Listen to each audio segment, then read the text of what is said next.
lagi dengan saya dalam channel Guru Pintar Sejarah. Sering belajar sejarah? Suka?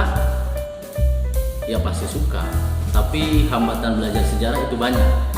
Salah satunya adalah bagaimana memahami bacaan dalam sejarah yang banyak dan padat, sehingga terjadi masalah seperti dalam video ilustrasi yang tadi.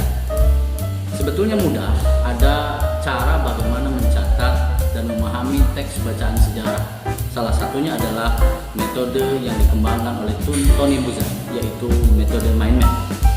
Metode mind map adalah metode mencatat kreatif, gitu ya. Jadi informasi yang kita baca dari buah-buahan bacaan, kemudian kita catat informasi tersebut dalam bentuk peta-peta pikiran yang kreatif, bisa diselingi dengan gambar dan seterusnya. Pada perkembangannya, mind map ternyata bisa didesain di gadget atau handphone Android kalian. Salah satunya adalah dengan aplikasi Xmind. Di aplikasi ini kalian bisa mendesain mind map yang kalian bikin, kemudian bisa di-share kepada teman, bahkan kepada guru sebagai penugasan. Seperti apa cara membuatnya? Penasaran? Mari kita belajar. Baik, yang pertama kita akan menuju pada Play Store kita masing-masing.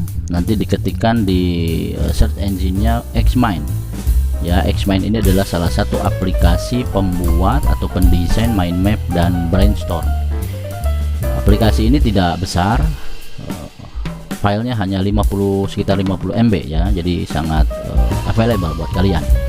Selanjutnya setelah diinstal, kemudian klik tombol buka.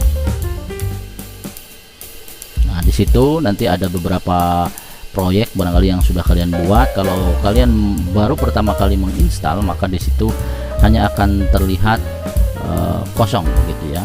Kemudian klik tanda tambah di bawah sebelah kanan ya, kanan bawah.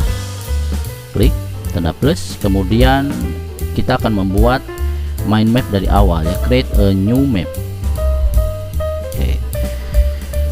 Selanjutnya akan nampak kosong ya, hanya terdapat di tengahnya adalah central topic. Nah, central topic ini adalah judul utama, judul yang menjadi pusat pemikiran utama ya.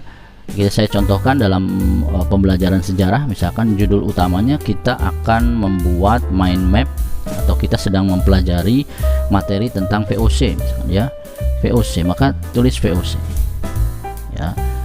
Kemudian bisa diklik di mana saja selain di situ. Nah, ini sudah jadi sentral topiknya tentang VOC ya. Nah, di sini kalian bisa merubah warna ya untuk sentral topik ini dengan mengklik memilih tombol di atas itu berbentuk kuas ya.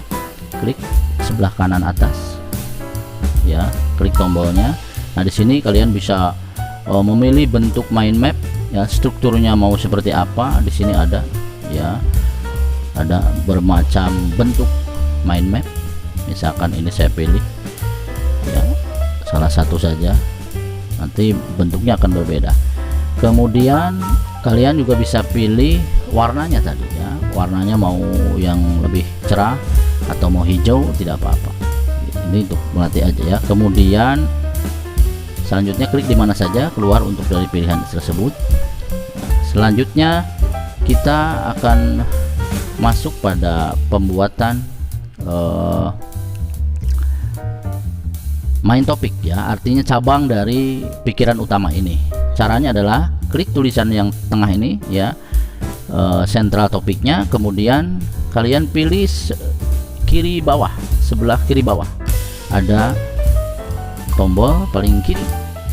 Nah, ini sudah masuk pada main topik yang pertama. Nah, nanti pada saat mencatat kalian tentukan dulu mau berapa main topik utama yang mau dibahas dalam VOC itu ada berapa. Misalkan ada 4 ya, maka klik lagi bagian VOC nya, kemudian tambah lagi main topiknya, diklik lagi ya. Kemudian itu topik kedua. Yang berikutnya diklik lagi sentral topiknya VOC, kemudian diklik lagi untuk main topiknya, ini topik ketiga ya. Kemudian selanjutnya diklik lagi yang tengah sentral topiknya, kemudian diklik lagi main topiknya sebelah kiri bawah tadi. Nah, artinya kalian akan mencatat 4 tema dalam central topik tentang VOC ini. Selanjutnya, bagaimana mengisi setiap main topik ini? Ini hampir sama dengan mengisi tadi tulisan central topik di atas, ya, di tengahnya. Caranya adalah klik main topik 1, misalkan yang mau diisi tulisan apa, maka klik edit. Edit misalkan. Mau diisi apa dulu ya, misalkan latar belakang dulu. Latar belakang berdirinya VOC begitu. Ya. Oke. Ini klik sembarang aja, nanti dia sudah masuk. Kemudian main topik kedua, kita edit lagi. Yang kedua misalkan tentang tujuan didirikannya VOC itu apa, ya. Yang ketiga, main topik ketiga adalah yang ketiga, kita edit lagi. Penerapannya bagaimana gitu, ya.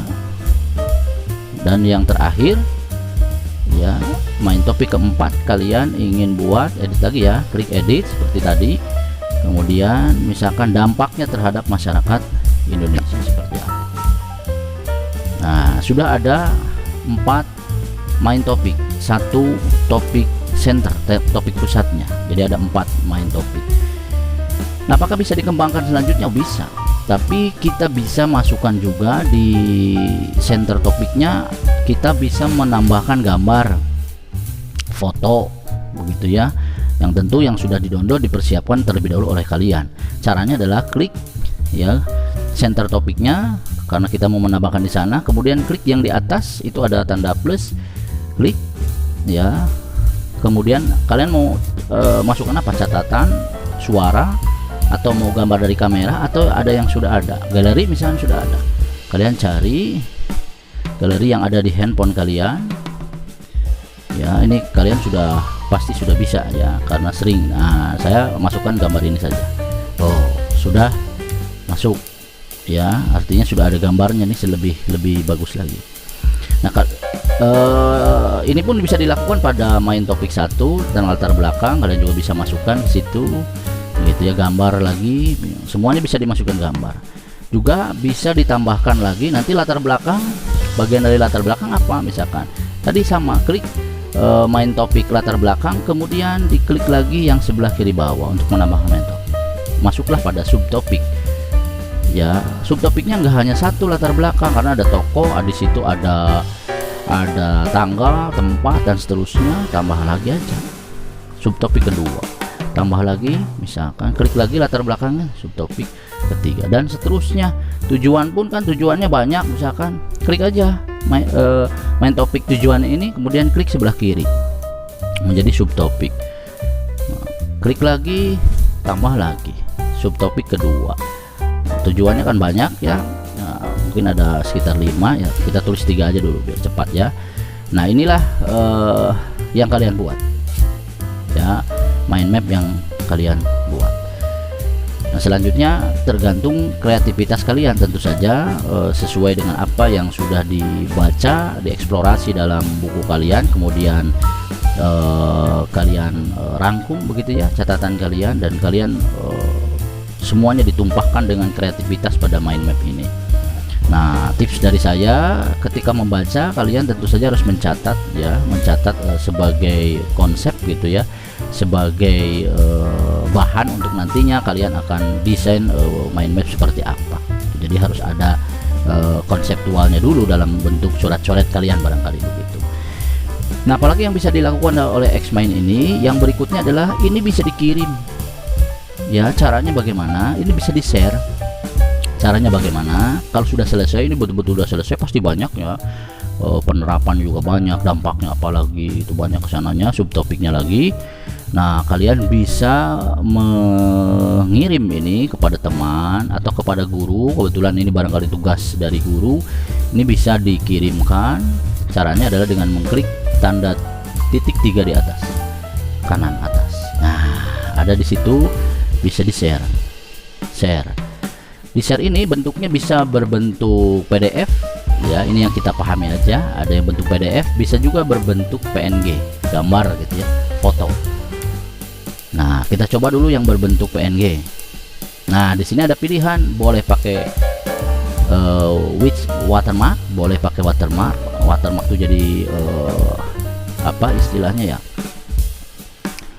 Tanda yang inilah apa tanda dari Xmind ini gitu ya. Dan without watermark, jadi tanpa watermark. Kalau tanpa watermark ini berbayar. Kita dengan watermark aja nggak apa-apa karena kecil watermarknya. Dengan watermark pilih oke. Nah, ini bisa di share ke WhatsApp teman kalian, ke WhatsApp guru kalian, atau ke Telegram ya. Saya ke Telegram aja dulu ya, kita coba ke Telegram.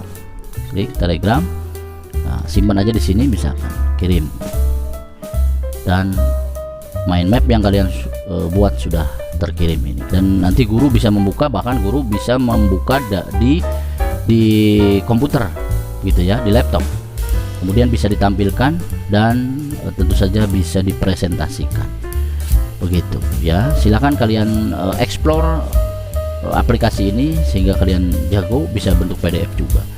Itulah yang barangkali bisa saya jelaskan, mudah-mudahan bermanfaat. Jadi pada intinya pembelajaran sejarah tidak lagi menyulitkan karena akan dibantu dengan cara-cara yang kreatif, cara-cara yang inovatif. Terima kasih. Wassalamualaikum warahmatullahi wabarakatuh.